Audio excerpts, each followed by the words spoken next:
the economy, which then is related to education and crime and everything else. So it's the economy. I think it's the ability to revitalize our local economy with jobs. And I see some real specific ways we can do that, both in healthcare economy, in a small burgeoning green manufacturing economy, as well as agriculture and then distribution, which has always been the mainstay. But I think if we can't, and I think we're doing a good job beginning to, I'm sure everybody saw our job growth is higher than the state average right now, 4.2 versus 2.2, I think.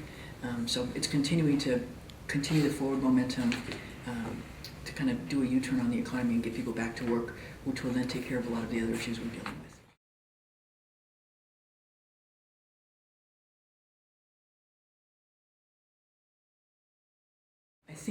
I think something I brought to the council, and I think from my background as a social worker, I think what I brought to the table is my ability to collaborate and get along with all different kinds of people. And I think through relationship we can move things forward a lot better than we can with a lot of divisiveness. So I have already begun. I've been endorsed with the Latino caucus, and the Women's caucus, and the LGBT caucus, and so I'm already forming relationships with other legislators up and down the state of California. I'm meeting with business. I'm meeting with a medical wraparound group out of San Francisco this week. I'm going to Intel next week.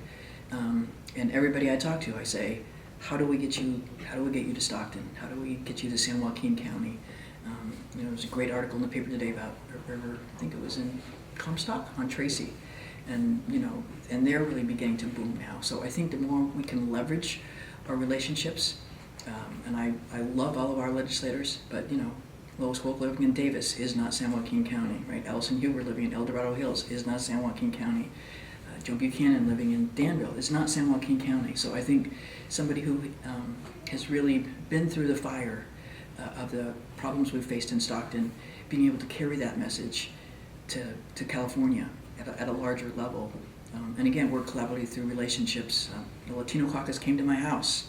I said, come and see Stockton. So I had folks from Los Angeles, who have never really been here, or, and I'm sure we'll talk later about issues around the Delta, but really begin to understand and hopefully represent us in a powerful and genuine way.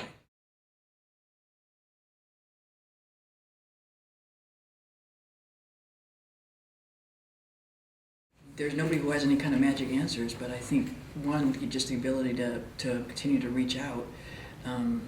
I spent this last weekend with some folks, last Wednesday and Thursday, with some new Democrats, referring to them as people who tend to be more business friendly.